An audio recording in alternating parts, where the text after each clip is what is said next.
Okay, everybody, I just want to show you sort of how you're going to prepare for this project and sort of some of the steps that you'll need to kind of do a little practice, as well as strategies for tracing onto your final product.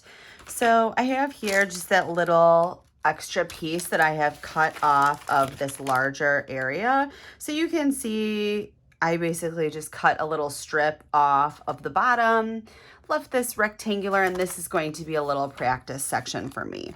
So I obviously have already traced mine, but what I'm going to do on this little practice piece is trace just a portion of my image so that you can sort of see how I approach this. And also, I think this is sort of a good practice for us all to have before we move into our final product. So notice I'm just using a regular pencil.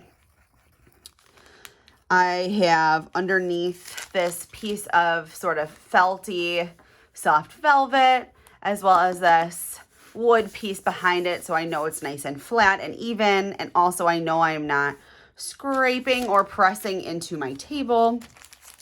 So I've just gone over some of the basic lines. What I didn't do is go over these little individual ones here, just because I sort of know in my head where they're going to need to be. And for the sake of, simplicity and time, it's not super necessary to do every single little detail in this tracing portion. It's just good for you to have a general idea of where things need to go. Okay, so I'm not going to trace a ton of this, but I did trace this a little bit.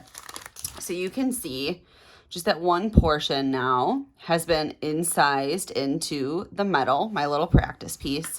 So what's important to note is the side that I have traced on is going to be really the back of my project. So since we're planning on having the majority of the image facing upward and being pressed upwards, you already have kind of started that by tracing it. It's pressing it this direction. So this is going to be the front of our piece. So you can see on this demo that I've made here, these are the ones that I have not gone further and edited or added to just yet.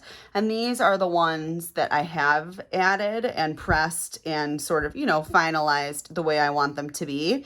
So you can see this is what it looked like when I had initially traced it, just these straightforward little line details. And then I've gone and taken my time and gone each little section to push and pull the individual elements to create a variety of textures.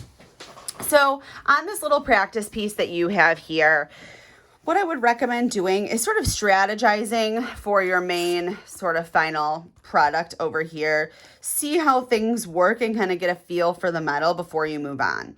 You can also keep this piece and use it to sort of decide if you would like any texture or additional things around your centralized design later. This is a good place to practice this as well.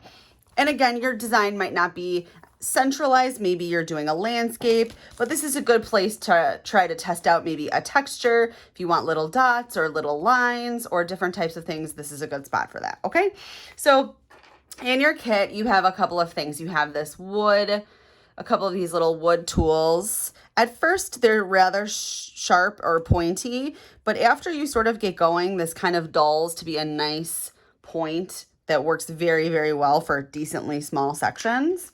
You also in your kit have some of these wooden tongue depressors, and these are really great for sort of pressing into larger areas, or if you have maybe a little dent that you did not want, you can hold it on its side and sort of gently flatten and smooth things out. So this has a variety of uses too, I'm finding.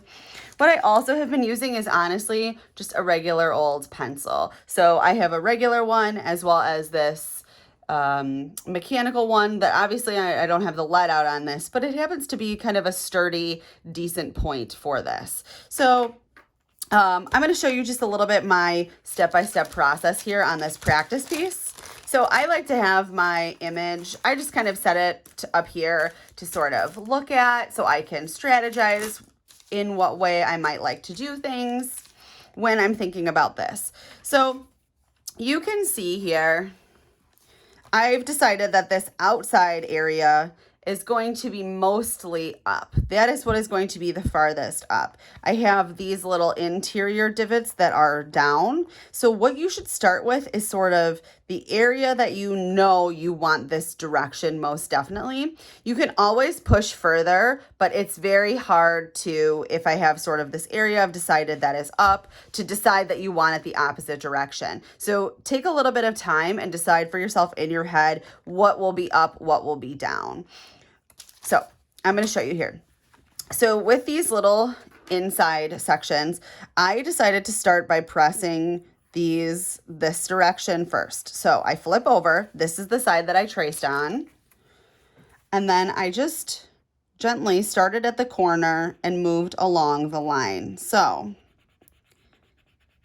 basically what you're going to do is slowly build depth. This isn't necessarily going to be something where you draw over on top of the line and then it is the perfect depth exactly how you want it. So notice what I'm doing is I'm sort of making some smaller strokes and then some longer ones to make sure that the little sections that are being pressed look all together in one. You can already see this is starting to really raise up this section here. I'm just going to do the other side now. If you didn't trace it quite perfectly, that is okay. You can adjust as you continue to work on your image. So notice I'm making what I am pressing a little bit wider than what my initial line was. I'm going back over that first area now that I have decided that it is how I want it to be. So I'm putting a lot of force on this little wood stick with my fingers. If you're finding your fingers are hurting, give it a try with a pencil. So again, okay, now I'm flipping this over. So you can see this is definitely starting to have more depth than those initial lines. What I want to do now is take a look at my image and think about what's next. So I think that what I have decided, right, is to push down more in these sections next to it and then have this middle part up. So what I'm going to do is just kind of gently, now I'm on the front of my image, do a little bit of pressing next to the area that I just was working on to sort of give a more dramatic valley between the up areas and the down areas. And you'll notice since it's metal, the pencil will kind of just rub right off. That's no big deal. So see how that's becoming more pronounced? So what that's doing is basically you've pushed this direction and now you're sort of making it more like a edge of a canyon versus like a sloping mountain. So it looks nice when things have more of a defined edge coming up and down versus like a gentle slope, okay? So now I'm going to go back to this other side and I'm going to start to do this middle section here. So this middle section is basically mimicking the same shape as the first one I initially pushed. So it's sort of a little pointy, kind of altered teardrop shape.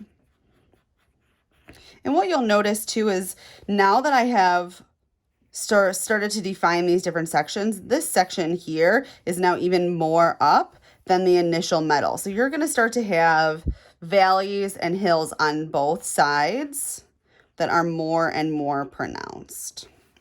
So again, this is the back. So now I'm flipping up. So now I have this middle section that is up, that valley that I was just working on, and I'm going to come back and kind of do a little bit more pressing in that valley again.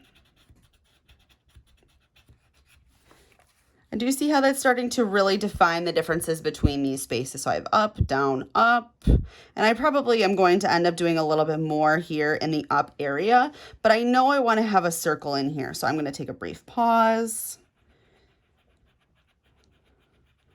Start to kind of plan out the circle for myself. So it's not perfect at first, but what I'm doing is I'm just moving around in a circle over and over again. And what that's going to do is just start to make it deeper and deeper. See, you can already see. So now I sort of have that section laid out for myself. I think I want this to be up a little bit more. So I'm going to flip back again and really press forward, sort of up in that corner point. So I think you guys are starting to get the point here. This is going to be a lot of back and forth. You are going to work on one side, you are going to flip it back over. You're going to sort of assess where you're at, see if you like the shapes, then potentially add some more definition around them to make them a little bit smaller. You can see how what I just did sort of made that a little bit pointier. And that's how you're going to work your way around your middle. So you can see here what I did in this larger sort of section where I have these individual divots. I went and generally pressed up this entire section, and then I went back in very, very carefully and slowly and started to press in these little details. I would say this type of stuff where you have something that is mostly raised and then a smaller divoted detailed section is more difficult than something that starts from the flat section and goes either up or down, if that kind of makes sense. And then what I've done at the very end, I kind of liked the height that I had, so I just went around it one more time to again sort of define that outside edge. So what I've done is I've worked my way around into each of the different sections and gotten them to where I feel like they are pretty much generally how I would like them. Once I'm done with all of them, I can go back and sort of see, okay, maybe I need to make some of these corners a little bit sharper, assess what I want to do with the background. I've started to work on the face just a little bit, but once you start to do one or two of them, you really do start to get the hang of it rather quickly. Another thing to note is sometimes you might get a little bit of crinkling. That's okay. Nobody's perfect. This is the first time we've done it. You can see I even did it too. This one wasn't quite as smooth as I might have liked, but with the overall effect, honestly, no one will notice but you and maybe me, but probably not even me unless you point it out, okay? So happy working. Make sure that you've taped off your outside edges. Again, reminder, as well as on here, so that you don't hurt yourself or cut yourself with the edges as they are sharp. And I recommend working on this little felted piece. Just one more reminder. Keep looking at your image often too, okay?